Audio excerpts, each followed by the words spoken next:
Dear learners, আজকে আমরা Fortran থেকে খুবই গুরুত্বপূর্ণ একটা চ্যাপ্টার, যে চ্যাপ্টার নাম হচ্ছে সিরিজ প্রোগ্রাম। এই সিরিজ প্রোগ্রাম থেকে খুবই গুরুত্বপূর্ণ একটা ম্যাথ নিয়ে আমরা হাজির হয়েছি। তো প্রশ্নটা হচ্ছে এরকম যে নিম্নলিখিত ধারাটির যোগফল নির্ণয়ের জন্য একটি ফরট্রান প্রোগ্রাম লিখুন। একটা ফরট্রান প্রোগ্রাম লিখতে বলছে এই ধারাটার যোগফল নির্ণয়ের জন্য, অর্থাৎ ধারাটা হচ্ছে 5 + 10 + 15 প্লাস এরপরে 20 হবে প্লাস ডট ডট ডট এভাবে 200। তো এই প্রশ্নটা আমাদের সলিউশন করতে বলছে ফরট্রান প্রোগ্রামের সাহায্যে আমাকে এই যোগফলটা বের করতে বলছে যে ফলাফলটা আসলে কত হবে। আমরা এমনি ম্যাথমেটিক্যালভাবে আমরা যোগফল আমরা বের করতে পারি ওই ধারার সূত্র অনুযায়ী, বাট এখানে ফরট্রান প্রোগ্রামের সাহায্যে কাজ করতে বলছে। ওকে, তাহলে আমাদের কম্পিউটারের ভাষার সাহায্যে আমাদের এই কাজটা করতে হবে। দেখেন এই প্রশ্নটা সর্বশেষ নিবন্ধনের কলেজ পর্যায়ে বা প্রভাষক পদের 18তম লিখিততে আছে। সেমভাবে এই প্রশ্নটা অনার্স সেকেন্ড ইয়ারে ফরট্রানে 2018 সালে সর্বশেষ চলে আসছে। জাস্ট 18 সালে এখানে 200-এর জায়গায় 100 ছিল, বেশ এতটুকুই। প্রশ্ন কিন্তু হুবহু সেম, অর্থাৎ সলিউশনটা হুবহু একই। তো চলুন আমাদের গুরুত্ব প্রশ্নটা এখন আমরা সলিউশন করতে যাচ্ছি। তো সলিউশন আমরা কিভাবে করব দেখেন দেখি, এখানে 5, 10, 15, তার মানে ব্যবধান হচ্ছে 5 করে বাড়তেছে, এভাবে 200 পর্যন্ত, তাই না? এভাবে 200 পর্যন্ত। তাহলে আমাদের এইগুলো সবগুলো কি পূর্ণ সংখ্যা না? তাহলে আমরা সলিউশনের শুরুতে আমরা ইন্টিজার সাম দিয়ে আমরা শুরু করে দিব। ইন্টিজার সাম যদি আমরা লিখি ছোটো হাতের তাহলে সবগুলোই ছোটো হাতের, আর যদি লিখি বড় হাতের তাহলে সবগুলো আমাদের বড় হাতে লিখতে হবে। ওকে, তো আমি ছোটো হাতে লিখতেছি যে ইন্টিজার সাম, ইন্টিজার স্পেস সাম। ওকে, সবগুলো ছোটো হাতের, অর্থাৎ ইন্টিজার সাম মানে হচ্ছে এই যে পূর্ণ সংখ্যা যে আমরা যোগগুলো করব সেই পূর্ণ সংখ্যার যোগফলটা অবভিয়াসলি একটা পূর্ণ সংখ্যাই হয়ে যাবে। ওকে, তাহলে ইন্টিজার সাম, যেখানে সাম ইকুয়ালস টু আমি প্রথম অবস্থায় 0 দিলাম, কেননা কোনো পদে আমি যোগ করিনি। তাহলে সামের মান অর্থাৎ সমষ্টি তাহলে কী হয়ে যাবে? 0। কোনো পদ যোগ না করলে তো 0ই থাকবে।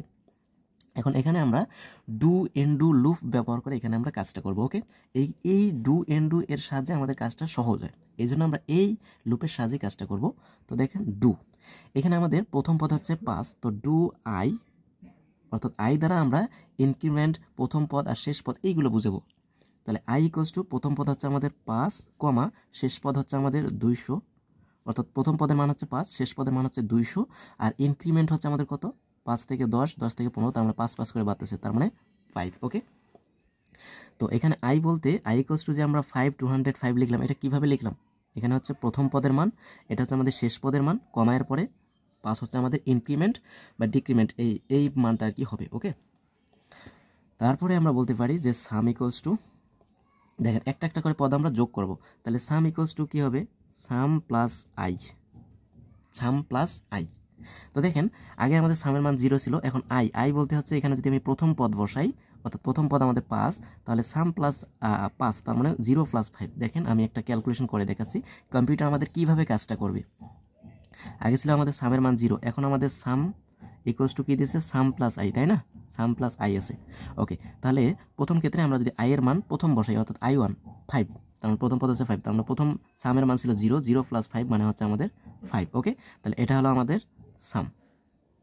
ওকে, তারপরে আমাদের কি হবে? আবার সাম ইকুয়ালস টু সাম প্লাস 0, তার মানে আবার যদি এই sum equals to sum plus 0 হয়, তাহলে সামের মানে এখানে আমরা পেলাম কত? 5 প্লাস I2, অর্থাৎ এরপরে দ্বিতীয় পদ আমাদের কত? 10, তাহলে যোগ করলে হচ্ছে আমাদের কত? 15। দেখেন দুইটা পদে যোগ করলে আমাদের 15 হয়, একটা পদে যোগ করলে আমাদের 5 হয়। তো দেখেন একটা যোগফল তো শুধু ওই 5ই হচ্ছে, দুইটা যোগ করলে 5 আর 10 হচ্ছে 15। তার মানে কম্পিউটার আমাদের এইভাবে কাজগুলো করে থাকে। ওকে, আমি এখানে এই ফরট্রানের যে প্রোগ্রামটা আমরা করতেছি এটা আমি লিঙ্ক থেকে, অর্থাৎ ওয়েবসাইট থেকেও কিন্তু আমি এই কাজটা আমি সলভ করাই দিব। আপনারা ওই লিঙ্ক থেকে আপনারা এই ক্যালকুলেশনগুলো করতে পারবেন, অর্থাৎ ফরট্রান প্রোগ্রামটা এখানে আপনারা প্র্যাকটিসও করতে পারবেন।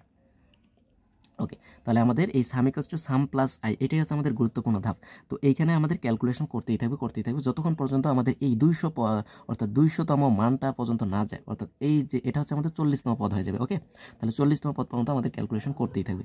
তারপর করতে করতে এরপরে হয়ে যাবে আমাদের শেষ, অর্থাৎ এন ডু করে দিয়ে আমরা শেষ করে দিব। ওকে, ডু থাকলে dot dot dot N do, আমরা ডু এর পরে ডু দিয়ে শুরু করলে এন ডুতে শেষ হয়ে যাবে। ওকে, তারপরে আমরা কী করবো? প্রিন্ট দিয়ে দেবো। যেহেতু আমাদের কাজ শেষ, তাহলে অবভিয়াসলি আমাদের প্রিন্ট করতে হবে। তাহলে প্রিন্টে আমরা কী লিখবো? প্রিন্ট অ্যাস্ট্রিক। প্রিন্টের ফরম্যাট হচ্ছে প্রিন্ট অ্যাস্ট্রিক, কমা, তারপরে উদ্ধৃত চিহ্ন, অর্থাৎ একটা উপরের চিহ্ন হবে, সেটা আমরা কি করব? আমরা ফলাফলটা কোথায় রাখবো? সামে। তাহলে সাম ইকুয়ালস টু এই যে উপরে কমা, ইনভার্টেড কমা একটা, আর নিচে তারপরে কমা, অর্থাৎ এটার পরে কিন্তু এই নিচের কমাটা, ইকুয়ালস টু সাম, অর্থাৎ আমরা ফলাফলটা সামে আমরা জমা রাখবো। ওকে, এটা তাহলে প্রিন্ট আমরা করলাম। প্রিন্ট করলে আমাদের কী করতে হবে? প্রোগ্রাম এখন স্টপ করতে হবে। প্রোগ্রাম এখন থামাই দিতে হবে, যেহেতু ফলাফল শেষ, আমাদের কাজ শেষ, তাহলে প্রোগ্রাম আমাকে থামাই দিতে হবে। তারপরে আমাকে কী কাজ করতে হবে, যেহেতু থামাই দিছি তাহলে এখন আমাকে প্রোগ্রাম শেষ করতে হবে। ওকে, তো এই হচ্ছে আমাদের কাজ। অর্থাৎ এটা যদি আমরা কাজটা করে দিই, এতটুকু যদি আমরা কাজ করি, তাহলে কিন্তু আমাদের এই ফলাফলটা যোগ করে ফেলবে। অর্থাৎ এই ধারাটা আমাদের ফরট্রান প্রোগ্রামের সাহায্যে আমাদের যোগ করতে বলবে। তখন রেজাল্টটা আমাদের কত আসবে দেখেন, রেজাল্ট আসবে। এই রেজাল্ট আপনাদের লেখার দরকার নেই, রেজাল্টটা অবভিয়াসলি সামের মধ্যেই থাকবে, কারণ আমরা এখানে সামের মধ্যে আমরা ডিক্লেয়ার করে দিয়েছি। তাহলে সাম ইকুয়ালস টু আমাদের রেজাল্টটা হয়ে যাবে 4100। ওকে, এটাই হবে আমাদের ফলাফল। ওকে, তো আশা করি বুঝতে পারছেন। এরপরে যদি কারো কোথাও কোনো ধরনের সমস্যা থেকে থাকে, আপনারা নির্দ্বিধায় প্রশ্ন করতে পারেন। সাথেই থাকুন। ধন্যবাদ সবাইকে।